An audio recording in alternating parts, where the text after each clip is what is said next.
আসসালামু আলাইকুম। কেমন আছেন সবাই? আশা করি ভালো আছেন। আর আমি সবসময় ভালোদের দলে। আজকে আপনাদের পড়ে শোনাব প্রিমা ফারনাজ চৌধুরীর লেখা প্রিয় বেগম। উপন্যাসটির পাবলিশার গ্রন্থরাজ্য।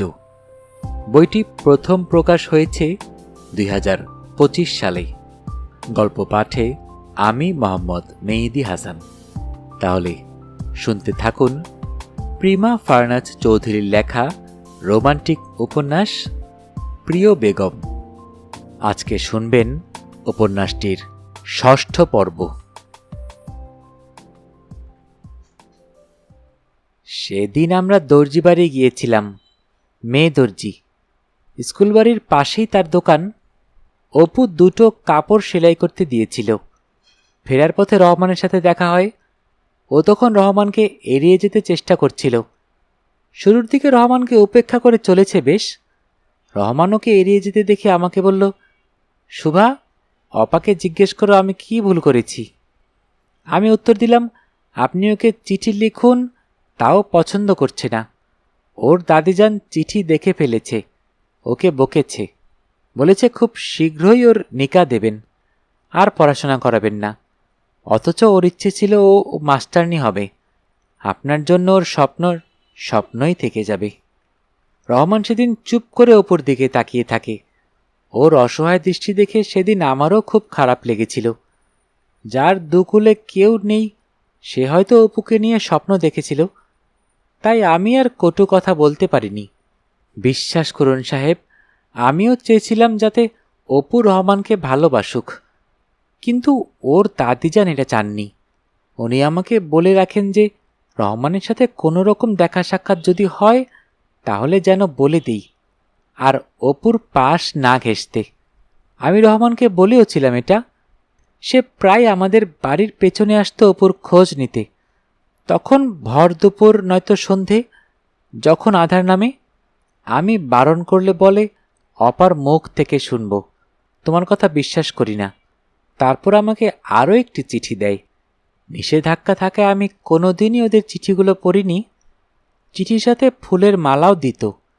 রহমান বয়সে আপনাদের সমবয়সী হবে, তাই আমি তার সাথে তর্কে যেতে ভয় পেতাম। অপুর জন্য তার অনুভূতিগুলোকে আমি সম্মান করতাম। তাদের দুজনের জন্যই আমার খারাপ লাগতো। বাড়িতে এ নিয়ে অনেক বকাঝকা শুনেছি, কিন্তু তারপরও আমি চিঠি আদান প্রদানে সাহায্য করতাম। অপু রহমানকে ৩২টা চিঠি লিখেছিল। ওই ৩২টা চিঠিতেই ও লিখেছিল, আমাকে ভুলে যান, আপনার আমার পথ আলাদা, আমি আপনাকে ভালোবাসতে পারবো না। রহমান দমে যায়নি। হয়তো এ কারণেই অপুও আর তাকে ফেরাতে পারেনি। ৩৩তম চিঠি থেকে শুরু করে আর কোনো চিঠি অপা আমাকে দেখাতো না।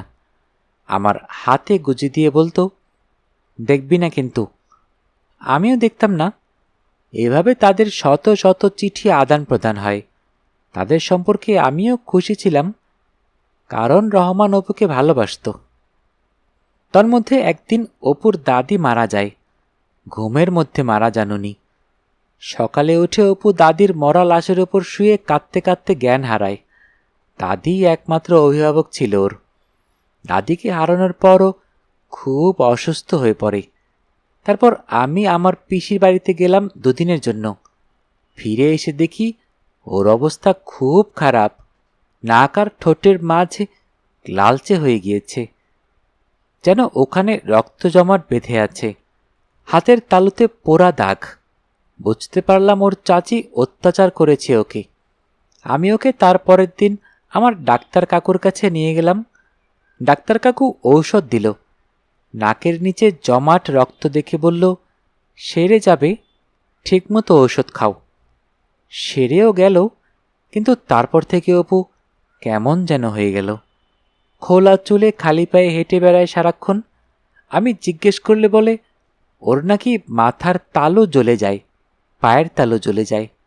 সারাক্ষণ মাথায় তেল দেওয়ার জন্য পাগলামি করে। ওকে খোলা চুলে এর আগে ওর পাড়াপড়শিরাও দেখেনি।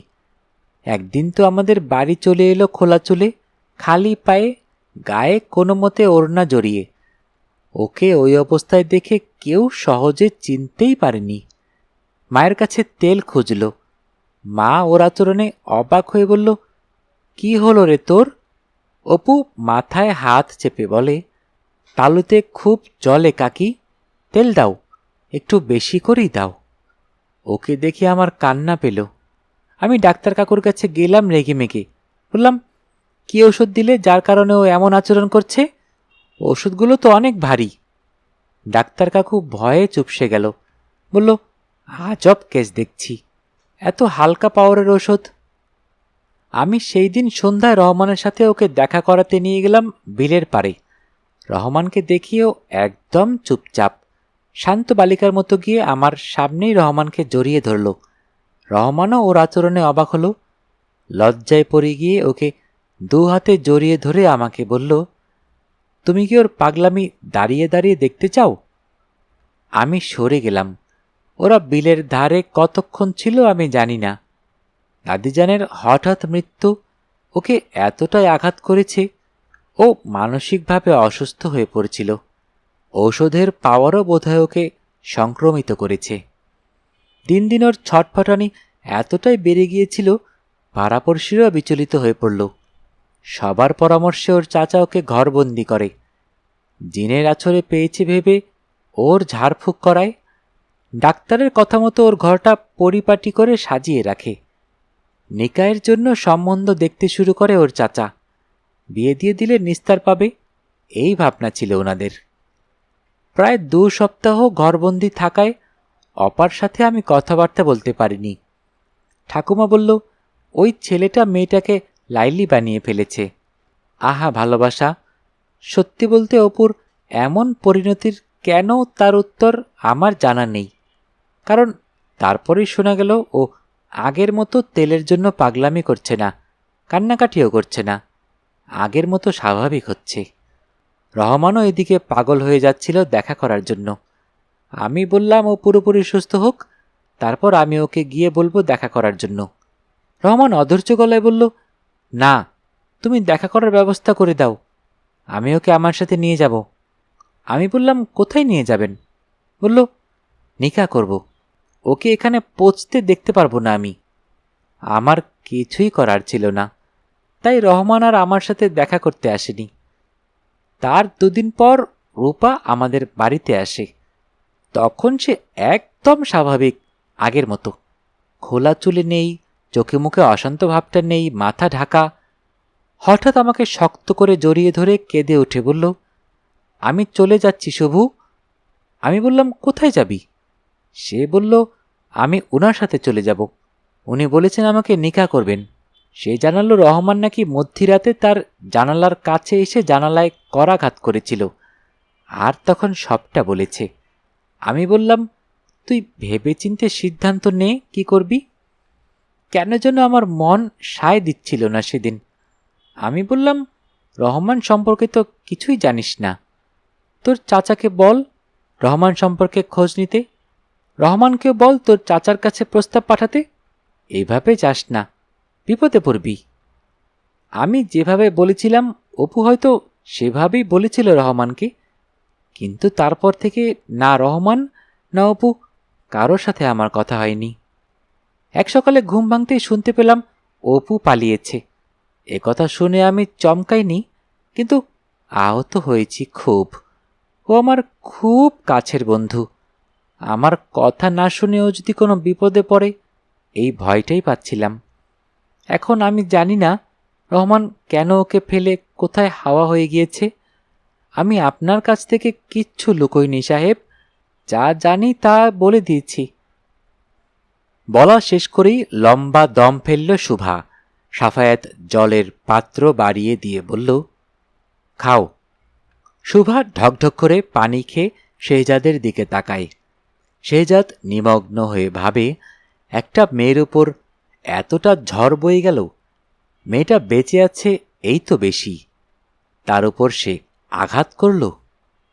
তোমার কি মনে হয় রহমান কেন রূপাকে ঘাটে রেখে চলে গেল? এটা কি ইচ্ছাকৃত হয়েছে? আমি সঠিক জানি না সাহেব, তবে মনে হচ্ছে রূপার মানসিক সমস্যা হয়তো বুঝতে পেরেছে রহমান, তাই নিকাহ করবে না সিদ্ধান্ত নিয়েছে আর পালিয়েছে। সাফায়াত বলল, কিন্তু তুমি যে বললে রহমান ওকে ভালোবাসত। আমি সঠিক জানি না সাহেব, আমার কত কিছু মনে হয়, আমার ধারণাটাই বললাম। শেহজাদ দাঁড়িয়ে পড়ল, বলল, আমার মনে হচ্ছে অন্য কিছু। সুভা তার সাথে সাথে দাঁড়িয়ে বলল, সাহেব, রাতের খাবারটা অনেক রাত হয়ে গিয়েছে, না খেয়ে যাবেন না? না সুভা, আমাদের রওনা দিতে হবে, ফিরতে ফিরতে আরও দেরি হয়ে যাবে। আসি, সামনেই তোমার বিবাহ, না হলে তোমাকে নিয়ে যেতাম। রূপার বোধহয় এ সময় তোমাকে বেশি প্রয়োজন ছিল। সুভা নিরুপায় হয়ে বলে, আমাকে যেতে দিলে সত্যিই যেতাম সাহেব, কিন্তু উপায় নেই। একটা অনুরোধ করি আপনাকে, অপুকে দেখে রাখবেন, আমি ওকে খুব ভালোবাসি, ও আমার অনেক কাছের বন্ধু। শেহজাদ ওর মাথায় হাত রেখে তারপর বেরিয়ে যায় মল্লিক বাড়ির আঙিনা হতে। মধ্যরাতে মহলের সম্মুখভাগে সৈন্যর উপস্থিতিতে সবাই খানিকটা হকচকিয়ে তাকায়।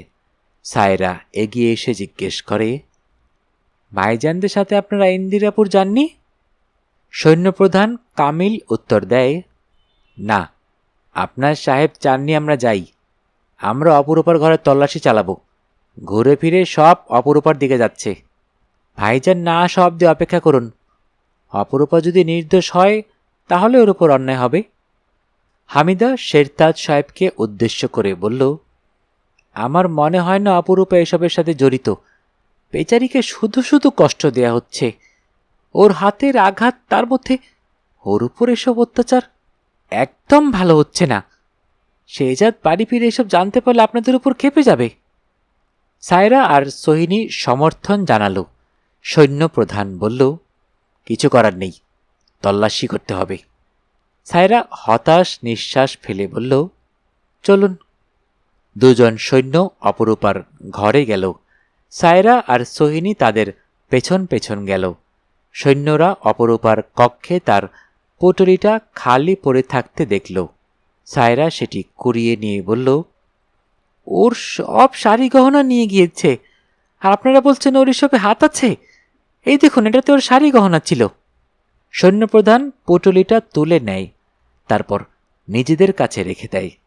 সারা কক্ষে তল্লাশি চালিয়ে তারা বিশেষ কিছুই পেল না। অপরূপার বালিশের পাশে একটা আতর, কয়েকটা মোমবাতি, যেগুলো হারিকেনের তেল ফুরিয়ে গেলে জ্বালাতে হয়, একটা গাঁদা ফুলের মালা, যেটা অপরূপার হাতে পরা ছিল ওই দিন, আর বালিশের নিচে কয়েকটা মাদুলি। যুবতী বাঙালি মেয়েদের হাতে পায়ে এরূপ অসংখ্য মাদুলি এমনিতেই পরা থাকে।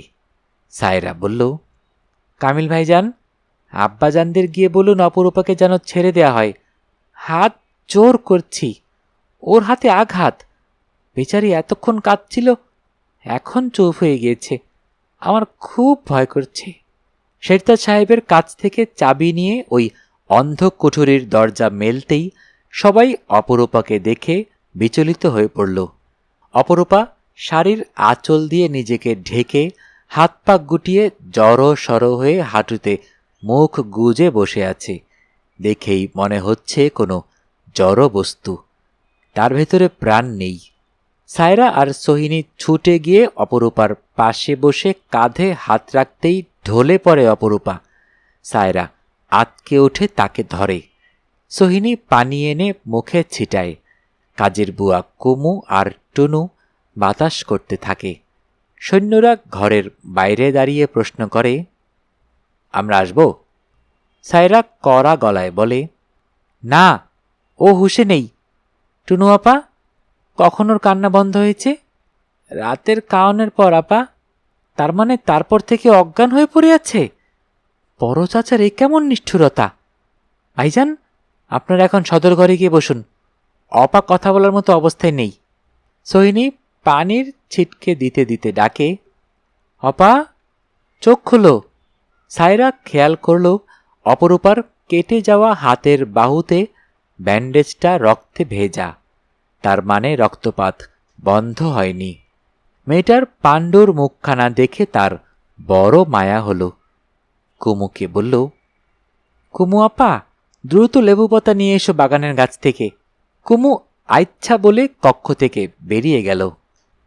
মহলে এখনো বিদ্যুৎ আসেনি, তাই অন্দরমহলে আলো নেই। হারিকেনের তেল ফুরিয়ে আসছে। তেল আনার জন্য মালিক কুদ্দুস মিয়া বাজারে গিয়েছিল, এখনো ফেরেনি। সদর ঘরে বসে খদিজা তার কাণ্ডজ্ঞানের কথা ভেবে চেঁচিয়ে যাচ্ছে। কুমু আজলা ভরে লেবু পাতা নিয়ে হাজির হল। সায়রা লেবু পাতা কচলে অপরূপার নাকের কাছে ধরে, বলে, কুমু আপা, টুনু আপা, অপার হাত পা মালিশ করো। তারা কথা মতো কাজ করতে লাগল। হাত মালিশ করতে গিয়ে কুমু আতকে উঠল। সায়রা আর সোহিনী চমকে উঠে বলল, কি হলো? কুমু অপরূপার হাতের তালু দেখালো। তারা দেখতে পেল হাতের তালুতে আগুনে পোড়ার ক্ষত, এখনো পুরোপুরি শুকিয়ে ওঠেনি। সোহিনী চোখ বন্ধ করে ফেলে বলল, এই মেয়ে এই ক্ষত নিয়ে দিব্যি ঘুরে বেড়াচ্ছিল, দেখেছিস? সায়রা বলল, তাই তো, কিন্তু পড়ল কি করে? মহলে ডাকাত আক্রমণ হয়েছে শুনে শাহানা রওনা দিয়েছিল, কিন্তু পথিমধ্যে জাহাজের ত্রুটির কারণে আটকে থাকতে হয়েছে। মাত্রই মহলে ফিরল, আর তাদের সাথে সাথে বিদ্যুৎও এলো। সকাল থেকে বিদ্যুৎ মিস্ত্রিরা কাজ করছে। বিদ্যুৎ আসায় সারা মহল আলোয় ঝলমলিয়ে উঠল। তন্মধ্যে শাহানা আর তার 3 কন্যাকে পেয়ে কিছু মুহূর্তের জন্য আনন্দে মেতে উঠল সবাই। সবার ছোট আয়েশা বলল, ভাইজানরা কোথায়? তাদের জন্য খুবই চিন্তা হচ্ছিল। সায়রা বলল, ভাইজানরা ইন্দিরাপুরে গিয়েছে, এতক্ষণে বোধহয় ফিরেও আসছে। শাহানা বলল, খোদা তাদের যাত্রা সহজ করে দিক, কারো কোনো ক্ষতি হয়নি তো? সবাই চুপ করে থাকে। সায়রা চুপি সারে বলে, ফুপু, ফুলকলির ক্ষতি হয়েছে, কালো মিয়ার মফিজের গায়েও গুলি লেগেছে, তাদের জন্য দোয়া করুন। শাহানার বুক কেঁপে ওঠে। তন্মধ্যে কুমু আর টুনু ছুটে আসে। আপা, ওই সেমরিটা চোখ মেলছে, তার মাথায় নাকি যন্ত্রণা করতাছে, কানতাছে, তাড়াতাড়ি আহেন। সায়রা আর সোহিনী ছুটে যায়। তটিনী, শবনম আর আয়েশা প্রশ্ন করে, মহলে কি নতুন মানুষ এসেছে নাকি? হামিদা বলে, হ্যাঁ, দেখে এসো, খুব মিষ্টি একটা মেয়ে, ভাগ্যের পরিহাসে এখানে এসে পড়েছে। তটিনীরা আর দাঁড়ায় না। সোপান বেয়ে দ্বিতল ভবনে যেতে যেতে সিভানের কণ্ঠস্বর শুনতে পায়, ভাইজানরা চলে এসেছে, ইয়ে ইয়ে, নতুন বউকে আর আটকে রাখতে পারবে না আব্বাজান। শেহজাদ আর সাফায়াত ফিরেছে শুনে তটিনী আর শবনম অপরূপাকে দেখে সদর ঘরে নেমে আসে। উত্তেজিত দেখায় তাদের, চোখে মুখে নিদারুণ কৌতূহল আর আগ্রহ। সাফায়াত কেদারায় গা এলিয়ে বসেছে। শেহজাদ শাহজাহান সাহেব আর শেরতাজ সাহেবের সাথে টুকটাক কথা বলে হালকা চালে এপাশ ওপাশ হাঁটতে হাঁটতে পানির গ্লাসে চুমুক দিচ্ছিল। তটিনীদের দেখে থেমে যায়, পানি খেয়ে বলে, তোমরা কবে এসেছ? তটিনী উত্তর দেয়, কিছুক্ষণ আগেই। বুবু কোথায়? আম্মাজান আরাম করছেন, তোমাকে তো খুব ক্লান্ত দেখাচ্ছে। ও তেমন কিছু না। সাফায়েত বোনদের মাথায় হাত বুলিয়ে বলে, আমি আম্মাজানের সাথে দেখা করে আসি। সাফায়েত যেতেই শবনম কিছু বলতে চায়, তটিনী থামিয়ে দেয়। শেহজাদ আরেক চুমুক পানি খেয়ে যেতেই তটিনী শবনমের আঙুল চেপে ধরেছে। ওর আঙুল ছাড়ো। তটিনী চট জলদি আঙুল ছেড়ে দেয়, লজ্জা পায়। শবনমের দিকে তাকিয়ে শেহজাদ প্রশ্ন করে, কিছু বলবে? ভাইজান, আসলে অন্দরমহলে রূপাকে দেখলাম, ওকে আমরা দেখেছি তাই চিনতে পেরেছি। আমিও দেখেছি। শাহজাহান সাহেব কৌতূহলী দৃষ্টিতে তাকিয়ে বলল, তোমরা ওকে চেনো? শেহজাদ বলল, হ্যাঁ। শবনম, আর কিছু বলতে চাও? ও কেমন যেন করছে, ছটফট করছে, ওর শরীর খুব খারাপ। খদিজা এসে বলল, পুত্র, ওই মেয়ে আজই মরবে। মরার আগে মানুষ ছটফট করে না? মেয়েটা এরকমই করছে। খোদা, তুমি তাকে শান্তির মত দাও। শেহজাদ গ্লাসটা রাখে শব্দ করে, তারপর সবেগে পা ফেলে ওই কক্ষের উদ্দেশ্যে পা বাড়ায়। গিয়ে দেখে কুমু আর টুনু বাতাস করছে অপরূপাকে। সে ছটফট করছে বালিশে হেলান দিয়ে বসে। তার অক্ষিকোটর বেয়ে অঝরে পানি গড়িয়ে পড়ছে। অস্ফুট স্বরে আল্লাহ আল্লাহ শব্দ করছে। ঠিক তখনই মাথার উপর জপজপ করে ঠান্ডা কদুর তেল পড়ায়। কয়েক সেকেন্ডের মধ্যেই অপরূপা শান্ত হয়ে গেল কি এক অদ্ভুত ভোজবাজিতে। তার মাথার উপর তেলের বোতল ধরে তেল ঢালতে থাকা মানুষটার দিকে নয়নজোড়া মেলতেই স্তব্ধ হয়ে গেল অপরূপা। আধো আধো ঝাপসা নয়নে সে দেখতে পেল তার মৃত্যুর দোরগোড়া থেকে তাকে তাকে টেনে নিয়ে যাচ্ছে একটা সুঠাম দেহী পুরুষ। সায়রা আর সোহিনী ঠান্ডা পানি আর বোল আনতে গিয়েছিল অপরূপার মাথা ধুয়ে দেওয়ার জন্য। এসেই শেহজাদকে দেখে ডাকল, ভাইজান। শেহজাদ তাদের ডাকে সাড়া দিয়ে বলল, জি। ওর মাথায় তেলগুলো মালিশ করে দাও, আর পা দুটোতেও তেল মাখিয়ে দাও। সায়রা আর সোহিনী তাই করল, আর ভাইজানের দৃষ্টির অগোচরে একে অপরের দিকে তাকিয়ে ইশারায় প্রশ্ন ছোড়াছুড়ি করল। অপার সম্পর্কে জানতে গিয়ে ভাইজান কি ডাক্তারই শিখে এসেছে নাকি? দিনটা শুক্রবার।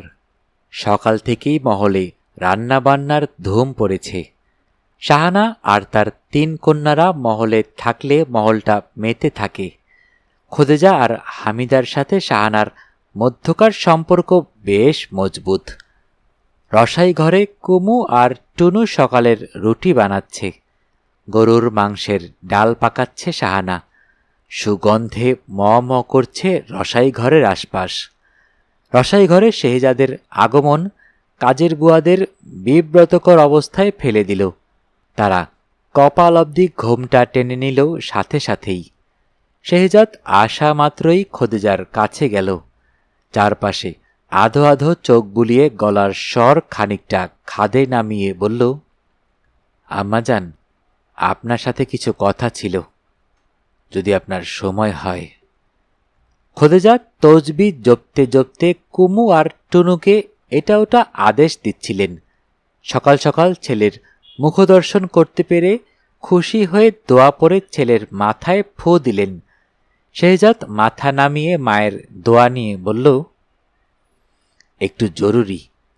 ফুপু, আপনারা পরে সব জানতে পারবেন, আম্মাকে যেতে দিন।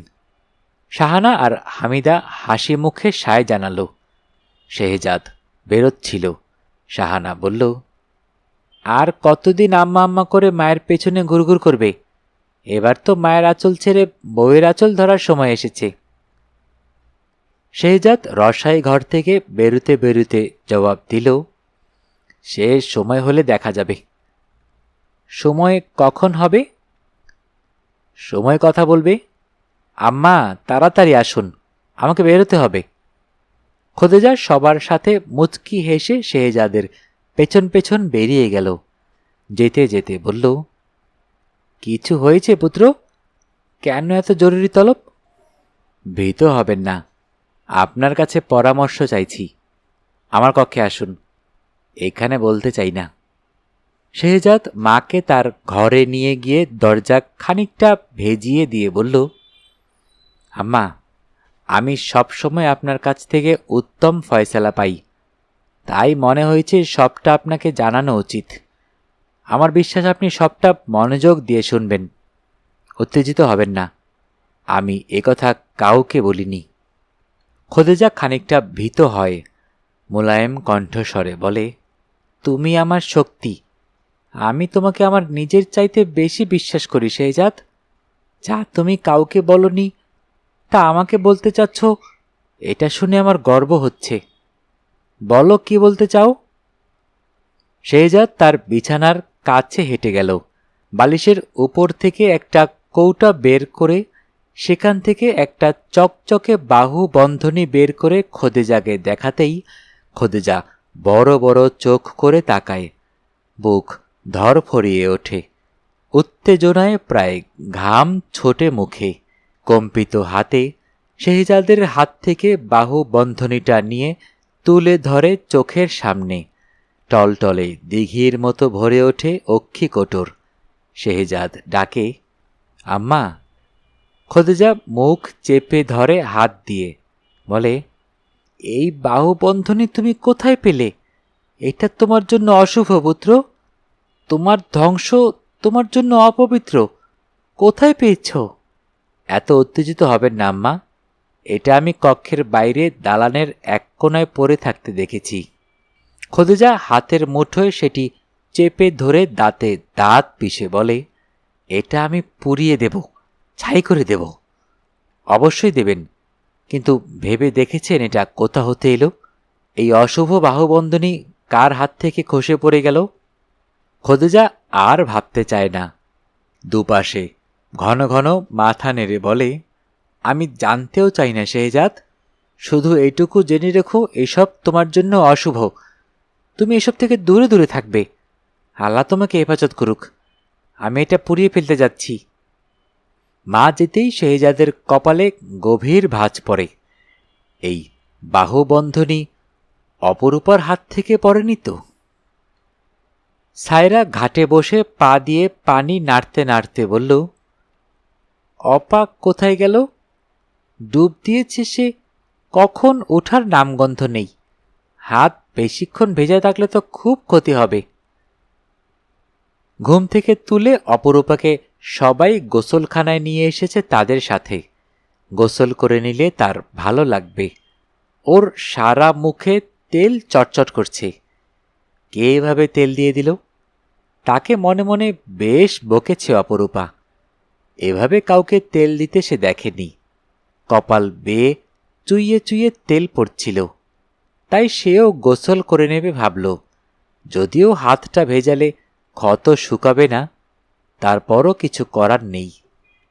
মহলের নারীদের জন্য মহলের পেছনে গোসলখানা করা আছে। স্বচ্ছ জল পুকুরটি প্রাচীর দিয়ে ঘেরা। এদিকে কোনো পুরুষ মানুষের আনাগোনা নেই।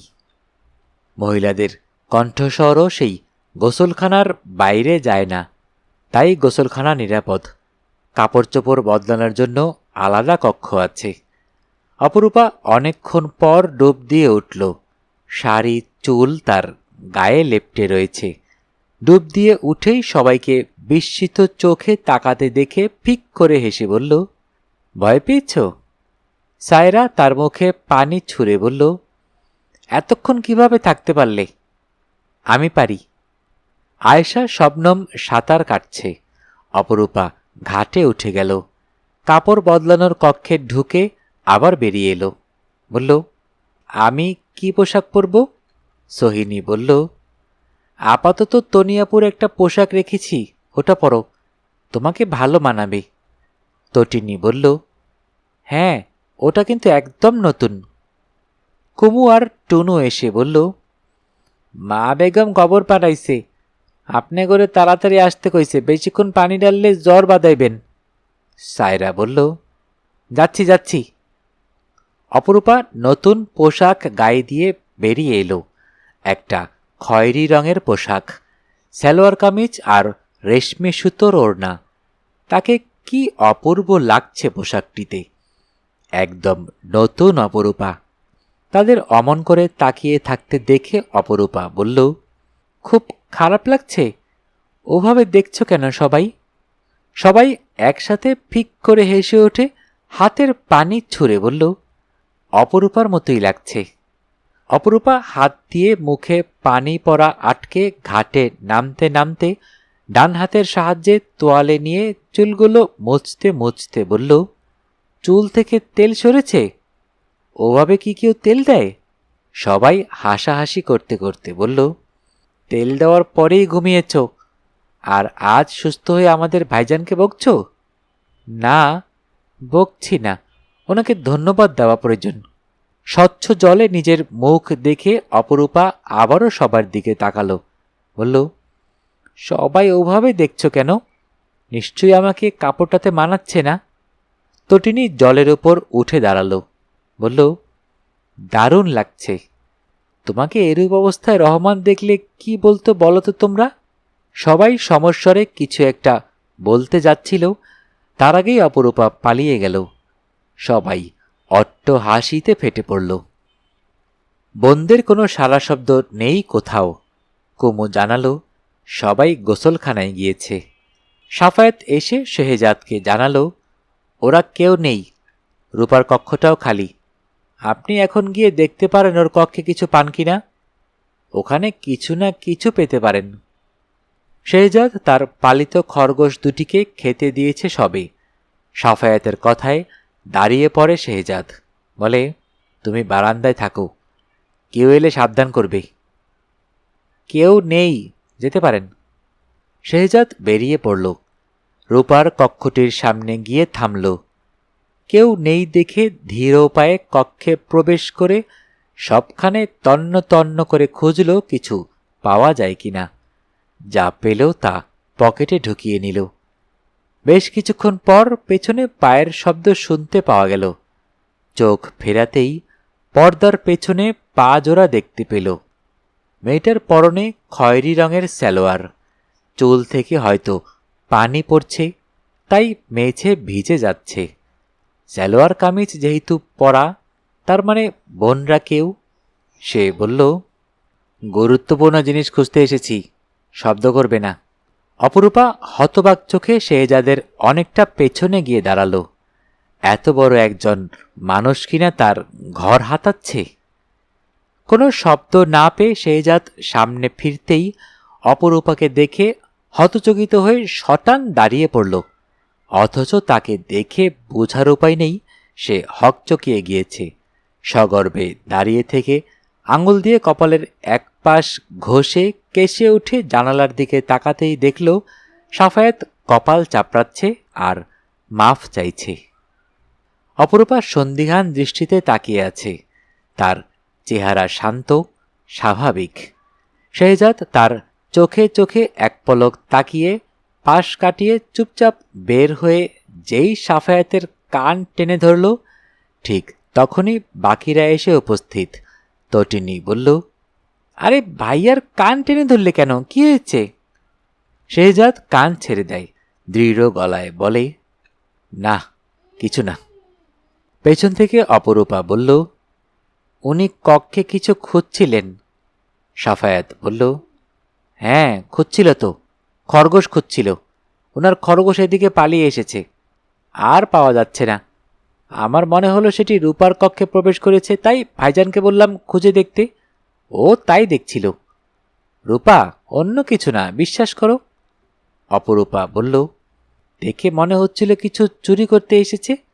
শেহজাদ হতভম্ব চোখে তাকায় তার দিকে। বাকিরাও কপাল চাপড়ে জিভে কামড় দেয়। সায়রা সোহিনী তাকে কক্ষের ভেতর টেনে নিয়ে গিয়ে বলে, হায় খোদা, কাকে চোর বলছো? অপরূপা বলল, কেন, আমি ডাকাতি করিনি না দেখেও উনি আমাকে ডাকাত বলতে পারলে, উনি চুরি করছেন দেখে আমি কেন চোর বলতে পারবো না? এটা উনার মহল বলে? একদম না, আমি অবশ্যই সত্যি কথা বলবো। উনি চুরি করছিলেন, চোর চোর চোর। শুনতে শুনতে শেষ হয়ে গেল আমাদের আজকের পর্ব। শুনছিলেন প্রিমা ফারনাজ চৌধুরীর লেখা প্রিয় বেগম। যারা এখনও চ্যানেলটি সাবস্ক্রাইব করেননি, অনুরোধ থাকবে চ্যানেলটি সাবস্ক্রাইব করে বেল আইকনটি অন করে দিবেন। পরবর্তী পর্ব শুনতে অবশ্যই চ্যানেলটি সাবস্ক্রাইব করে রাখতে ভুলবেন না যেন। আর যারা অলরেডি সাবস্ক্রাইব করেই ফেলেছেন তাদেরকে অসংখ্য ধন্যবাদ। সবাই ভালো থাকবেন, সুস্থ থাকবেন এবং বেশি বেশি করে বই পড়বেন, কারণ বইয়ের চেয়ে ভালো বন্ধু আর হয় না।